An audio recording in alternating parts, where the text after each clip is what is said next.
Dober večer in prijeten pozdrav vam želimo v tokratni oddaji Novice na ETV. Maj nas še vedno razvaja z lepim vremenom, bujnim zelenjem in s cvetjem ter pozitivno energijo. Seveda bi si želeli, da bi to trajalo čim dlje, a pred nami je že njegova zadnja tretjina.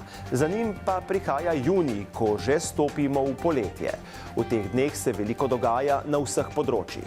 V kulturi, še več pa v politiki, v kateri se iz dneva v dan kažejo novi obrisi prihajajoče vlade in z njo nova pričakovanja. Čas bo pokazal, ali bo navdušila ali ne.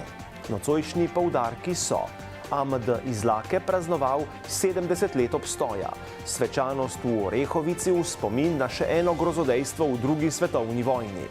Odnos med družbo Termit in občino Moravče še vedno na mrtvi točki. Pisec knjig o zloglasni Udbi Igor Omerza, gost na pogovornem večeru v galeriji EVJ.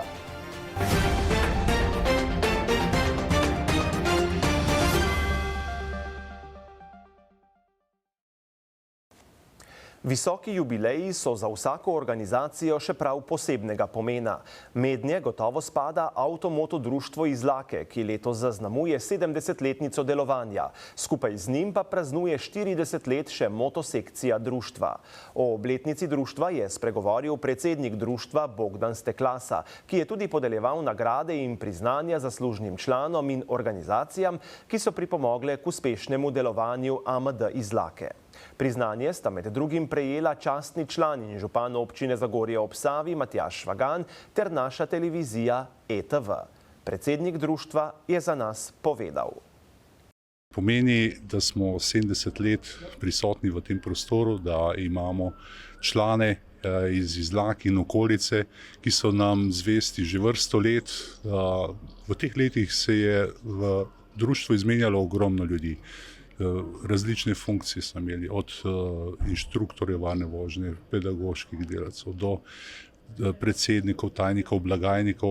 V bistvu skoraj pol Izlak je vpetih v delovanju tega ali ostalih društev, tako da kraj živi, kraj deluje. 40 let moto sekcije oziroma motokluba AMD Izlake pa pomeni, da imamo močen klub, ki je poznan v Sloveniji, priznan v tujini. Naši člani so resni, se udeležujejo vseh teh mednarodnih srečanj in moram reči, da kot predsednik sem strašno zadovoljen, da lahko vodim tako društvo. Ja, priznanje je bilo kar nekaj, pa spominske plakete ob 70-letnici so bile podeljene. Namreč veliko priznanje je bilo zaradi tega, ker gre za 2 leti, ko zaradi korone nismo uspeli izpeljati podobnih prireditev in smo izkoristili ta dogodek za podelitev. In prav je, da se da vsakemu obeležju, tistemu, ki si ga zasluži, tudi posebno mesto. Posebno odličje, ki ga je prejel Miroslav Drnovšek, je zelo visoko priznanje Avtomoto zveze Slovenije in podeli se ga le izjemoma in za ljudem, ki imajo res izredne zasluge za delovanje, kar pa Miroslav oziroma Mirko, kot ga mi kličemo, tudi ima. Njegovo delo, njegov pečat v društvu je neizbrisen. Brez njega bi težko delali in menim, da je res skoraj zadnji čas, da je dobil to priznanje. Kar se pa jubilejne listine Avtomoto društva tiče, je pa 70 let okroglo leto. Veseli smo, to je jubilejno leto za nas in sam obstoj Avtomoto društva Izlake čez celotno to turbulentno obdobje, ki je bilo zelo različno, pa ni bilo toliko odvisno tudi od društva, kot je bilo odvisno včasih od zakonodaje, od marsičesa, pa tudi financ, je samo pika na i, da nam je uspelo.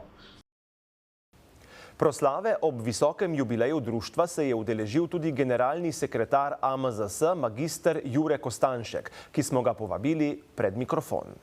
Mi naših društev, ki so članice Avtomoto zveze Slovenije, ne ločujemo po številu članov. Namreč velikost društva se kaže v njegovi aktivnosti, njegovi vpetosti v lokalno okolje in toliko, kolikor sam uspem spremljati, vem, da je vaše društvo Amadeus Zlake izjemno močno vpeto v lokalno okolje in tudi aktivno na področju mobilnosti, varne mobilnosti, tudi na ostalih dveh področjih, ki so jih našteli. Glede na število društev, ki je v Sloveniji in pa pridruženih društev, je razvoj društvene dejavnosti verjetno še v porastu ali je mogoče že v kakšni stagnaciji?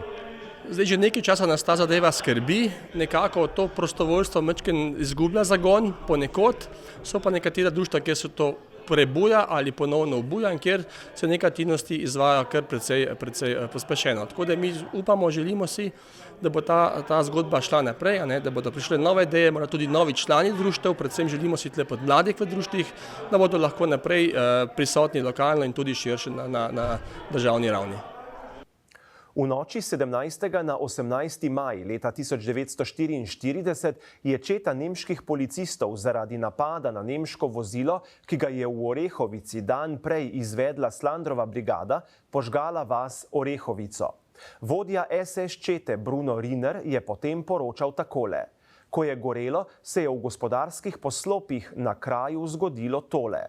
Ko so plameni prebili strehe, smo slišali močne eksplozije in po zraku je frčal goreč les in pokali so naboji gorečega streliva.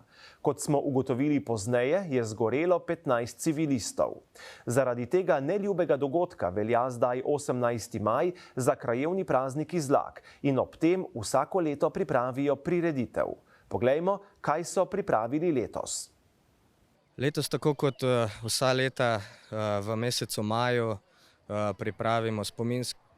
pripravimo spominsko slovesnost tukaj na tem mestu v Orehovici, kjer je spomenik požganim.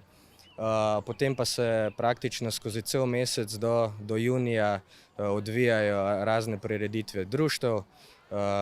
Nekako je tudi naša želja, da letos izpeljemo druženje krajanov. Vmes, da je 2 leti, nam je to malo preprečevala korona, tako da upam, da nam bo to tudi uspelo letos.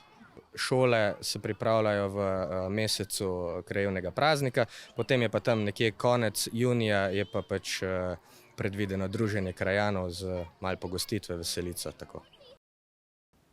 Krajevni praznik pa te dni praznuje tudi krajevna skupnost Kisovec Loke. Poglejmo, kaj vse se je v tem tednu v okviru praznika že dogajalo in kaj nas čaka jutri.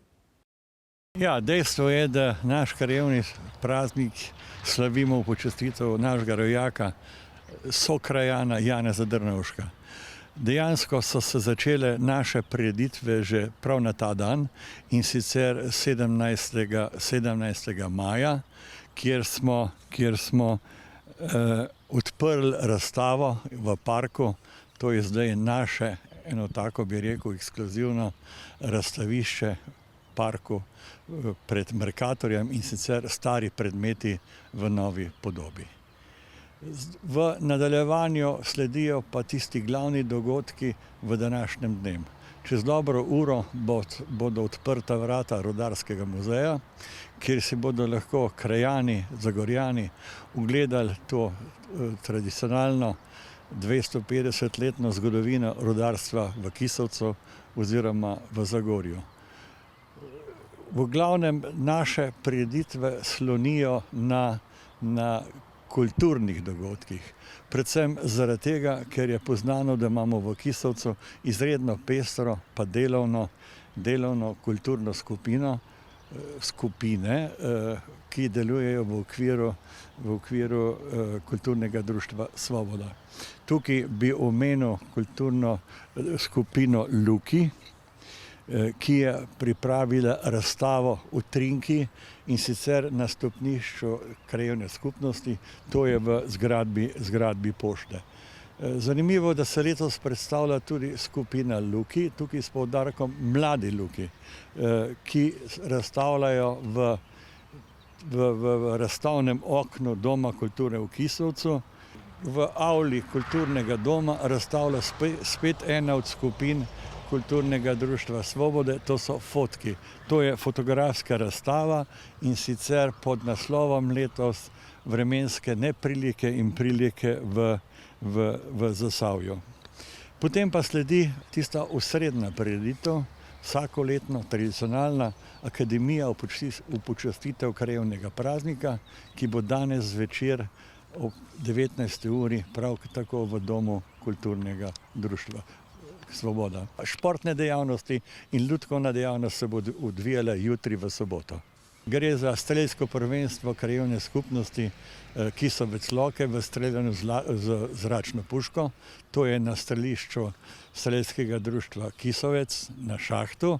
In pa vzporedno s tem je tudi sankaška prireditev, to je sankanje štartno sankanje na tem kratkem poligonu, ki je prav tako na Hongotu. Zdaj, zanimivo, letos ne morem nehati z sekcijam Luki, to je pa lutkovna skupina, ki se bo predstavila z kratko lutkovno predstavo avtorice Jane Milčinski. Ta predstava je namenjena predvsem za starostno skupino otrok od 4. do 8. leta starosti. V krajevni skupnosti smo prepričani, da bo kot vsako leto tudi obisk številčen, da se bojo številni krajani udeležili teh naših praznovanj.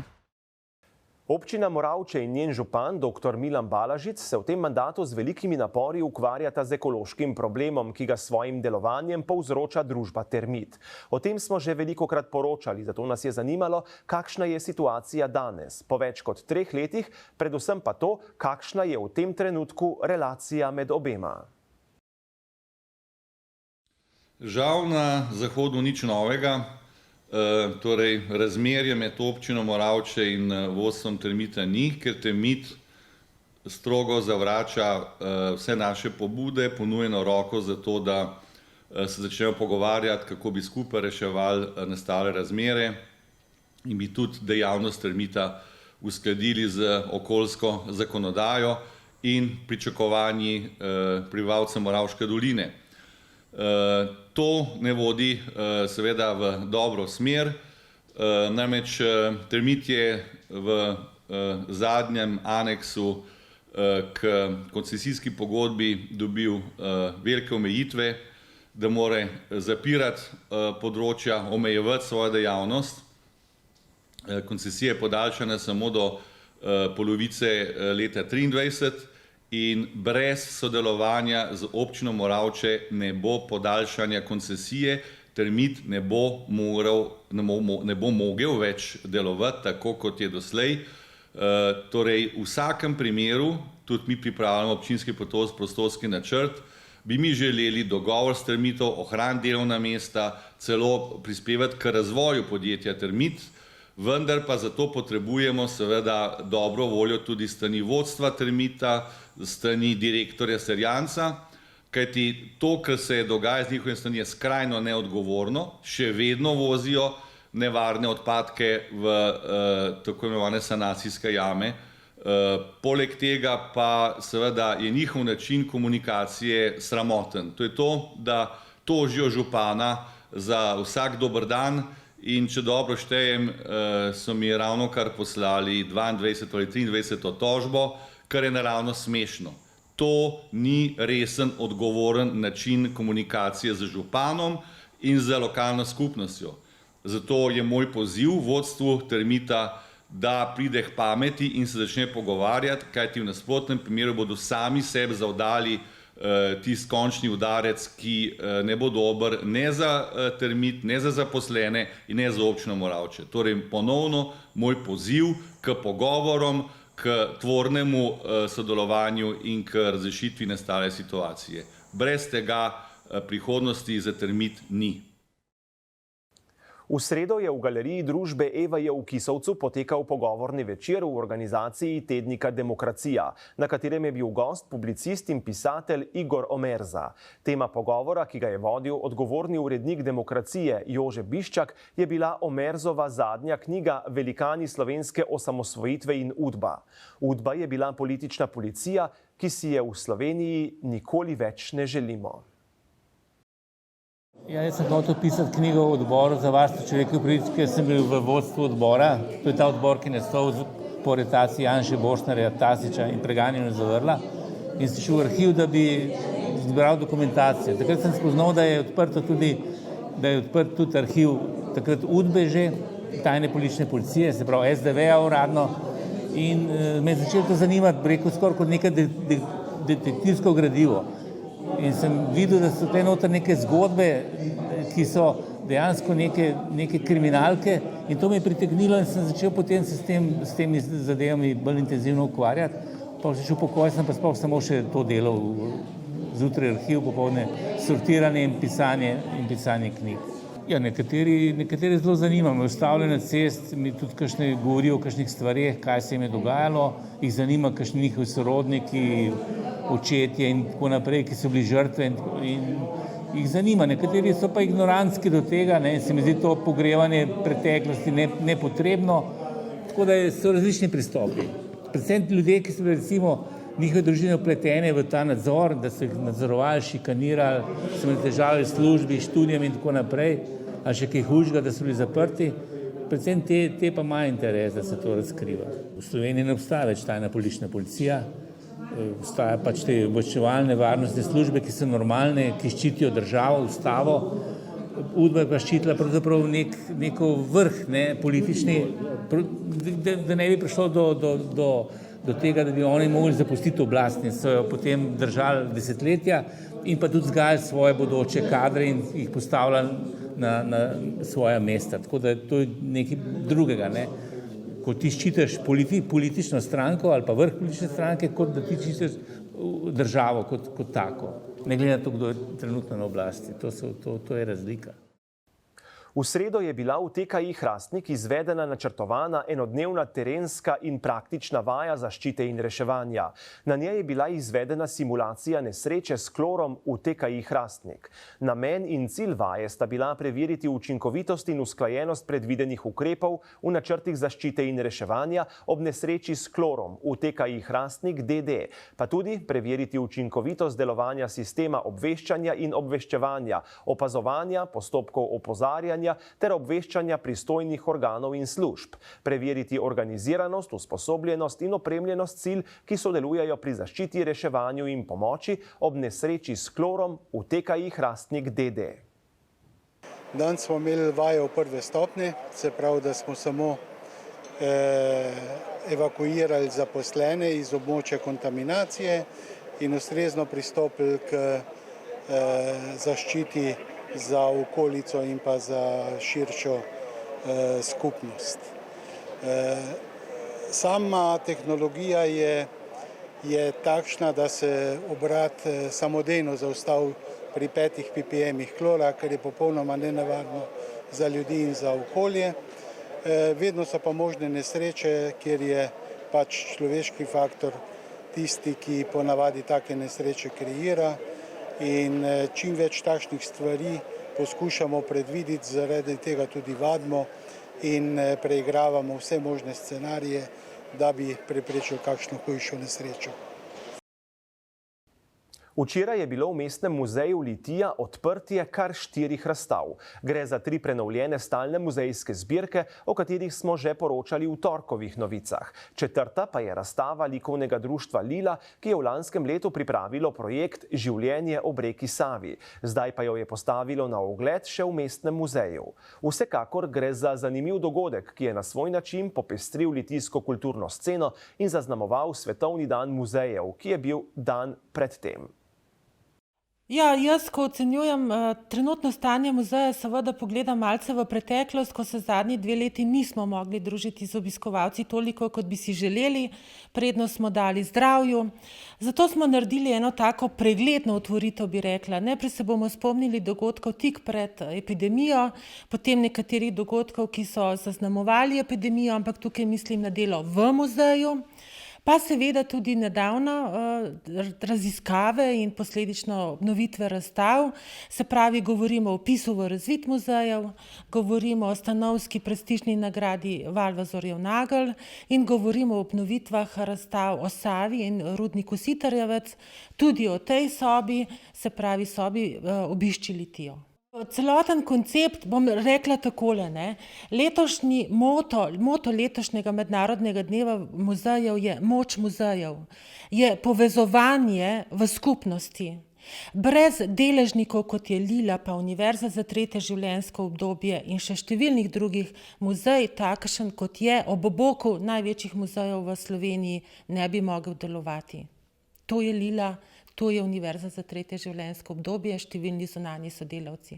Društvo Lila si vsako leto izbere eno rdečo nit svojega delovanja, ki se na koncu leta konča z eno slikarsko razstavo, fotografsko in pa z izdajo kataloga o enih izmed zgodovinskih ali pa polpreteklih vsebin. Tako smo si za lansko leto zadali temo, kako so včasih živeli ob reki Savi.